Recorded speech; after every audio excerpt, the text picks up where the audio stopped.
This gunfight ticks almost every box on the list.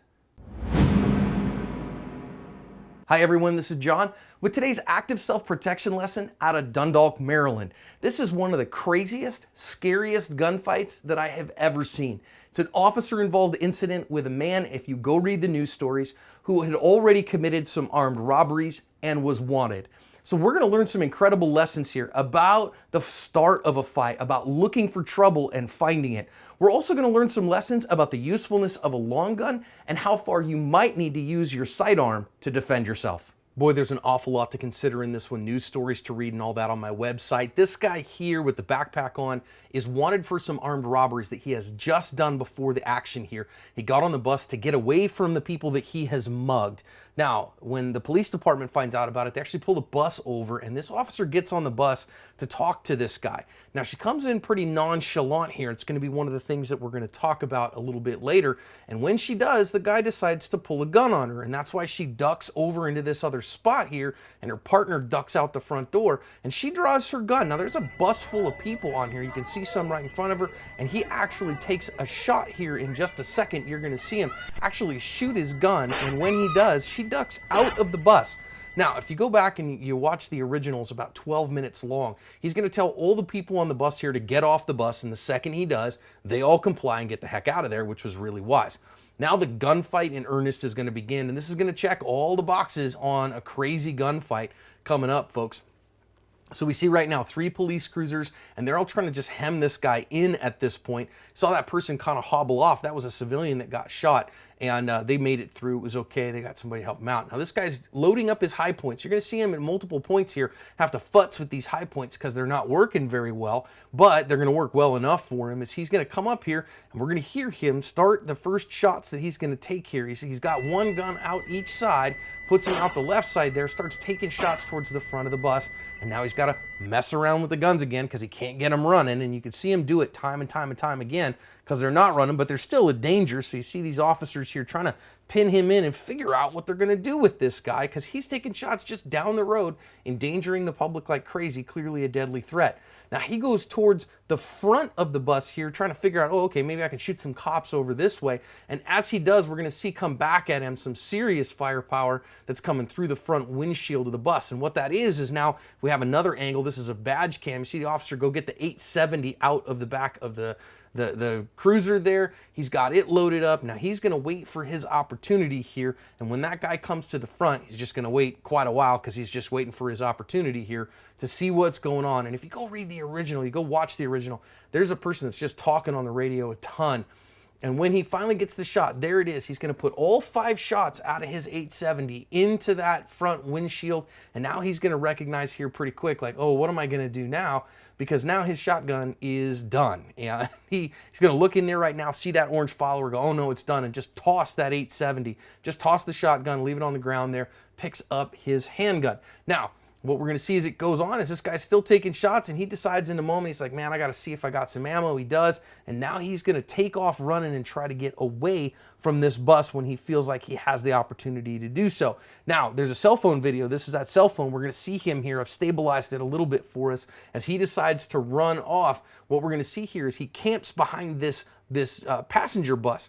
And, you know, this van, and there are bystanders there. They took cover behind that bus, and now he's back there too with cops on the other side shooting at him. And you can see him here that this guy, he's still got a hostage back here. This was one of the bystanders that's sitting at the bottom of that bus, and he's futzing with his guns, trying to get his guns back in the fight so that he can have more gunfight with these officers. And you can hear him continuing now to take shots. Now, going back to the officer who came with the 870, came with the shotgun, you can see him as the guy runs off, takes a shot. Now you can see that was a bystander that ran off to the left there.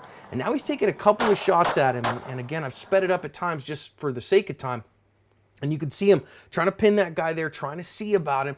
We want to talk about a little bit about knowing what's concealment and what's cover, but of course you got to watch out because there are bystanders back there as well. So stopping that threat, not an easy thing at all. Finally, he's going to come out from behind that cover, and this officer, among a bunch of others, is going to take some very difficult shots at about 35 yards would be my guess. It's how far he did. Now the officer ran his gun out there. He's going to get some more ammo in the gun, and now this guy is down, but he's not completely out of the fight.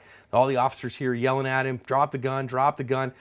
and he's not complying. I mean, obviously he's not complying in all of this at this point. So when he goes for the guns again, they're going to put some more shots in him, completely end the threat. But this one's not quite over. When this officer realizes that that threat's ended, one of the other officers has actually been shot through her upper leg. And so 3 officers on scene. I see 3 officers get out their tourniquets off their person. They're going to get a tourniquet on this officer and get her to the hospital quickly. Thankfully, she wasn't, she didn't lose this leg. She was saved, no problem at all. And she only spent a couple of days in the hospital, but shot through and through the leg there. So they're definitely wanting to get a tourniquet on there quickly. That's the, TCCC protocol right now. Get it high, get it tight, get them to the hospital as fast as you can, and this one's over. Now, there are a few things I want to talk about here for self-defenders as we're going through here, not necessarily just law enforcement officers, but self-defenders as well. First thing, this officer's coming on board this bus and she's looking for trouble, and if you're looking for trouble, you better be ready to find it. Now, that's not just law enforcement, that's any of us. If you're going somewhere where you know there might be trouble, you better be mentally prepared for it with attitude. Now, when she does start, I want you to notice a couple things. You notice there that she has her thumbs crossed against the back of that gun. And when we talk about training as firearms carriers, we want to talk about training to the point of unconscious competence. And this is why, because in the moment, all your skills are going to degrade, and you got to be able to do the right thing with that gun without even thinking about it, so you can stay thinking to solve problems. That was a problem there that showed a lack of fundamentals on her part. I don't blame her. In some sense, it's crazy scary, but you got to know those fundamentals have got to be so strong, you just do them when you got. Next, what we're going to look at here is playing whack-a-mole with this guy. You notice he's poking his head out, poking his head out, poking his head out. Now, this officer here sitting from the back of the bus should be able in that moment with enough good skills to put that gun up there and practice those shots, that when he stuck his head out like that she plays whack-a-mole with him and ends that threat as fast as you can. You should be able to take that kind of shot as a self-defender. Of course, super stressful. I'm not calling her out on that. I'm just saying that's something we all ought to strive for.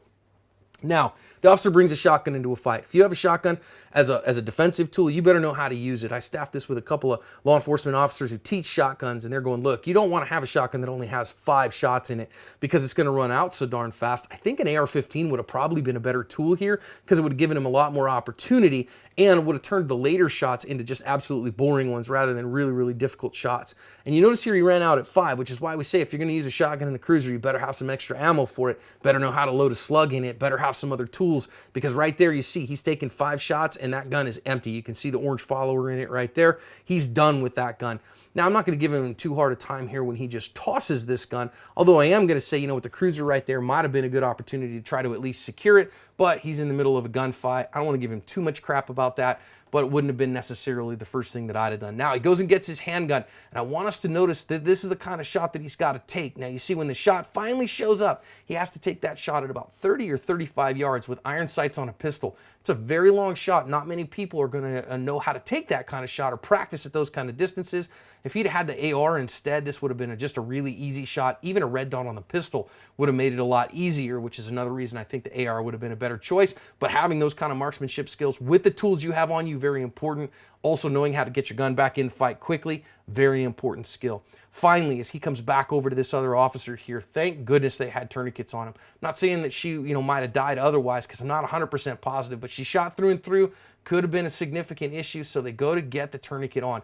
One of the things that I recommend, those look like a combat application tourniquet. If you have that kind of tourniquet and it's a high, injury on the leg, one of the things we normally do is take it out of the buckle, thread it through between her legs, and then rebuckle it. Would have made it a little faster to get on, a little easier, wouldn't have had to readjust her legs quite so much. But whatever the case is, they did work together, they got the tourniquet on her, and thankfully that was very helpful. So keep your tourniquet on you at all times, everybody. It can save your or someone else's life. I also wouldn't worry too much about the pants. Just get the tourniquet on her and get her to the hospital. This one checked all the boxes, one of the craziest gunfights I've ever seen. Let's see about looking for trouble, about keeping our tools up to shape, having our skills up to shape, being able to take the shots that are farther shots than what most people would think, and have our medical skills and our medical tools on us to cover our asp.